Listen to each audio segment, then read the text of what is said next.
got a big mouth. Came out there. I talk from my heart. I'm real. You know what I'm saying? Whatever comes. But my controversy probably. And it's not my fault. I'm trying to find my way in the world. You know, I'm trying to be somebody instead of just make money off everybody. You know what I'm saying? And so I go down paths that haven't been traveled before, and I usually mess up.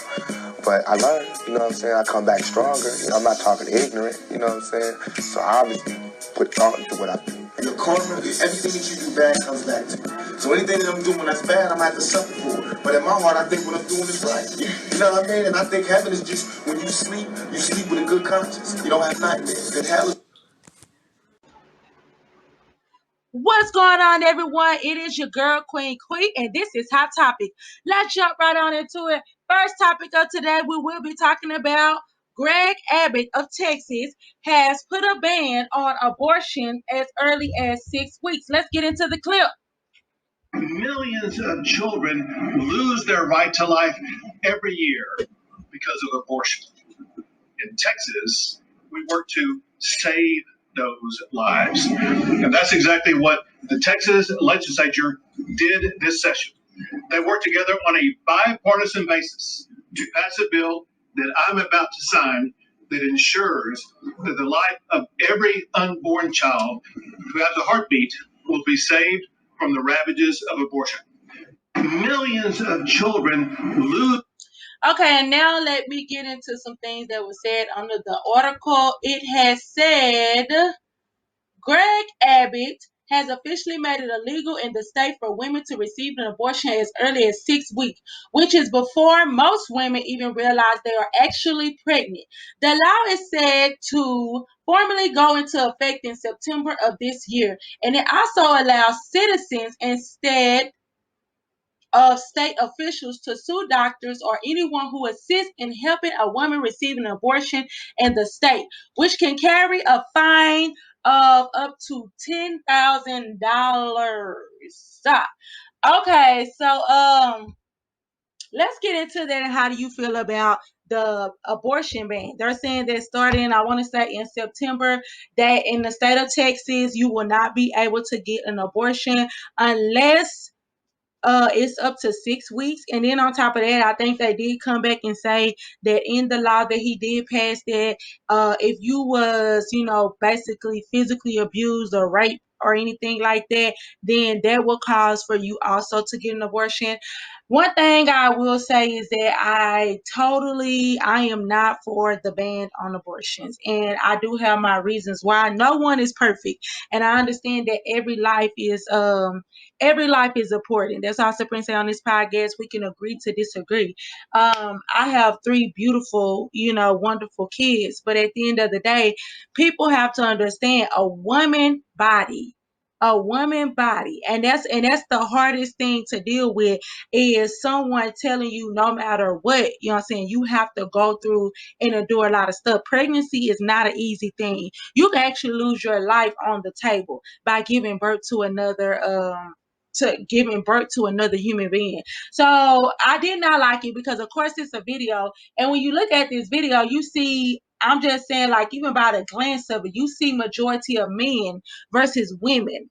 And to me, that is a red flag. You don't see, I don't even think I see any Black people, African American people, period, in this clip at all. And then these people are deciding your fate, your future. And I do have something against it. I mean, don't get me wrong. You have people that be outside the clinic protesting against the women going into the abortion clinic, talking about, well, hey, you don't have to do this, you don't have to do that, don't go through with the process and stuff like that. Save your child. It's stuff that can help you. We can help you. We can lend the help to you. And these people are nowhere to be found.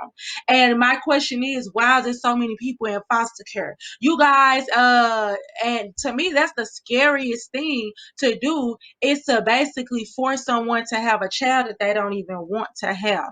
And I'm not trying to be funny. Some kids are able to be saved, and some people go through a type of spell where they put their body, far as drinking, far as smoking, trying to do whatever it takes to go ahead and lose the baby naturally, or not naturally, but lose the baby some way, somehow, versus them going through a procedure. I do feel like as a woman, we should have that right to basically know what we want to put our body through. So I know some people are gonna be like, well, I disagree because of this, and that. That's fine. You know what I'm saying? You can disagree. Matter of fact, you can leave your opinion down below and let me know what you think. But I really do think, in my point of view, I always feel like it's best for the woman to decide that it's on her.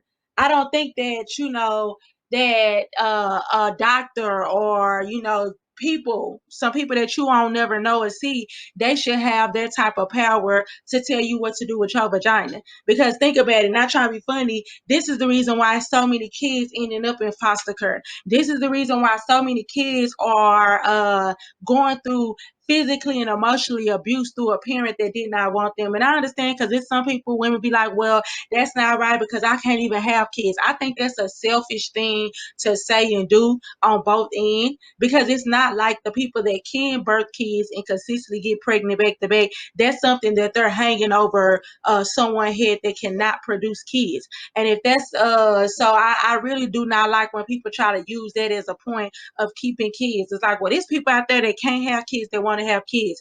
That's not a good way to present a situation, or try to bring it up. That's not a fair adjustment, because like I said, for instance, I'd rather for someone to give birth into a loving situation that is ready, that is prepared, because you have so many people that have kids out of spite, jealous, envious, whether it's to get back at the dude, whether it's to feel like that this is what's going to keep that relationship going. And I definitely would not want somebody that thinks about having an abortion. Some people are trying to save their self, or their kid into growing up into like a household that they know for a fact might be toxic for them. And everybody that get raped is not a good thing to be like, well, these are the people that only qualify for abortions.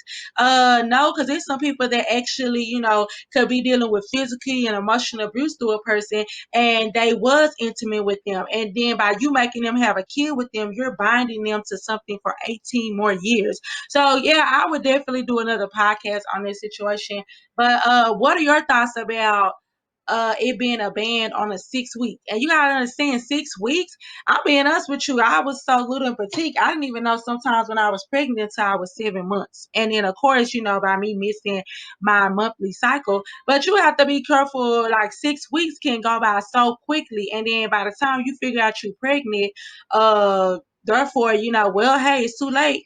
And yes, what do you guys think about that situation? Do you feel like that's a fair? What are your thoughts on the abortions and stuff like that? Are you for them? Are you against it? Please let me know what you think. Let's get into that. So, okay, the next subject is Chicago Mayor Lori Lightfoot sued over her new interview policy. She will only interview people of color. Okay, let's get into it. We can't make this up. According to TMZ, Chicago Mayor Lori Lightfoot is being sued for only doing interviews with people of color. So a reporter had called her out, and he was basically saying that she should be sued or she should be penalized because she had came out and said that she will only do interviews with black people. The mayor said she had enough of seeing so many white people in media, is asking a judge, and a reporter is asking a judge to order Lightfoot to change her new policy. So, okay, look, baby, and this is the black mayor that has like the short haircut and stuff like that. You know what I'm saying? Like, she the one that got like this short haircut, the type of fade that ain't got the edge up. So, she with all the shenanigans, as you can see in her facial expression. So she said she fed up. She want to see more black reporters and more black people in media. Those are the people that she feel more comfortable, or she feel like she want to give an opportunity to. Do she have that right? How do you guys feel about that thing? Do you feel like that's fair for her to do, or do you feel like that as her being a mayor and being in the public eye, she should never do anything like that? I think it can go both ways, because, not trying to be funny, it depends on what is the situation. Is they giving the black reporters a hard time, or is it enough black people out here that is aiming to be a reporter and to be at this media coverage, and they're not giving them the opportunity to come through, or is they even qualified? You see what I'm saying? Like, it has to be. It's like, what is the background history of that? I can see her saying like, hey, no, I see a lot of people or a lot of reporters complaining, or they cannot get through, or they're never in the press room and they're trying to get in the press room, and they're not being able to get the opportunity. Or is it just the simple fact is that those black reporters are not qualified, or they are not in that field? So I don't feel like it's wrong for her to say it, but I do feel like she has to be careful, because you are in the public eye. You don't want to cause division, such as saying that I don't want to interview with any more white people. You know what I'm saying? Like, I only want to do black people. I'm all for it, sister. Unity, pro black. But be very mindful of what you say and the energy that you put out there.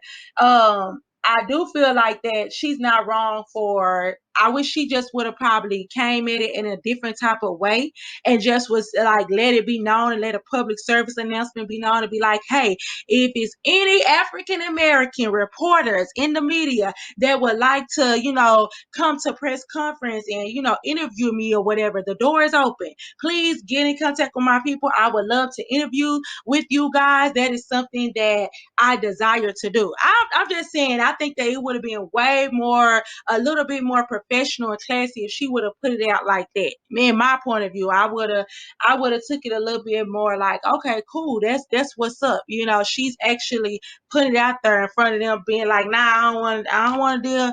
I want a black reporter, and that's who I'm interviewing. Because just because, not trying to funny, why do you want black reporters? What is your reason for wanting black reporters? Is it because to give them opportunity, or do you feel like, well, no, because I know for a fact my people, we down for the cause, so they not gonna give me the tough questions, or probably be as hard as me. And I don't think that's fair, because I feel like people feel like, hey, if I get some black people on my squad, then they gonna take it more lenient on different stuff that I know someone else might call out. So it has to be a reason. So yeah, what do you guys think about that situation?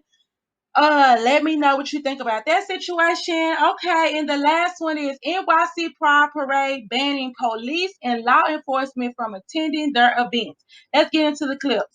Organizers of New York's annual Pride Parade have banned police officers from participating in any of their events coming up this June through at least 2025. Organizers of New York's annual Pride Parade have banned police officers from participating in any of their events coming up this June through at least 2025. Organizers Okay, and it says NYC Pride Parade banning police and law enforcement from participating in any of their events. The organizers also wants to reduce police security and first responder presence, because in large gathering of hundreds of thousands of people, you definitely don't need those guys. All of this, of course, is to please the woke, a funny term since it only applies to people who live in a dream world. Um so yeah, when I read into it and when I looked into it, I was kind of like wondering what was the reason. Like, they're saying NYC Pride Parade banning police and law enforcement from attending their events. And it's kind of like, they're banning the police and law enforcement from attending their events. Like, they don't want the police to come and basically be around people. Do you feel like that the police is going to intimidate the people? Do you feel like it's going to be a type of harassment? Do you feel like that it's not going to be any confrontation at these events and stuff like that? I don't understand. I don't care where you at. They got people posted up at the skating rings with underage kids that got to be dropped off by a parent, and they letting it be known, well, hey, you got to have security. So why would they not have, security and law enforcement and first responders at a large event? So I do think that that's not a good idea. I don't think that that's a good idea. I feel like that is, like someone was saying in the comments, they was like, it smelled like a setup. Because you have to understand, just because you have these events, when it comes down to positive and unity and stuff like that, it can go wrong. You can have the right agenda agenda of bringing people together. But then at the end of the day, you know what I'm saying, someone can mess it up. Who really throws a big party or an event thinking that something might, turn for the worse? You just don't, you have enemies, you have haters, you have people that will come up just to sit over here and find something that's wrong for your event. So, like someone said, it did kind of sound like a setup, because it's kind of like you don't want no first responders, you don't want no security, you don't want no law enforcement at an event like this. Or you guys are banning this event. You're banning these people to what? So they can prevent and making sure everything goes okay. And I just feel like that it was probably like some underlying stuff that was going on.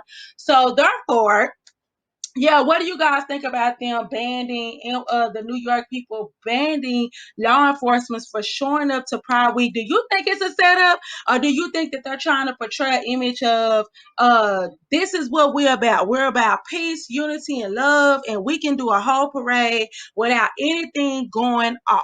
You know what I'm saying? Like with everything going perfect. Do you think it's possible? Please like, share, comment, give me your feedback. Let me know what you think. I would really appreciate it.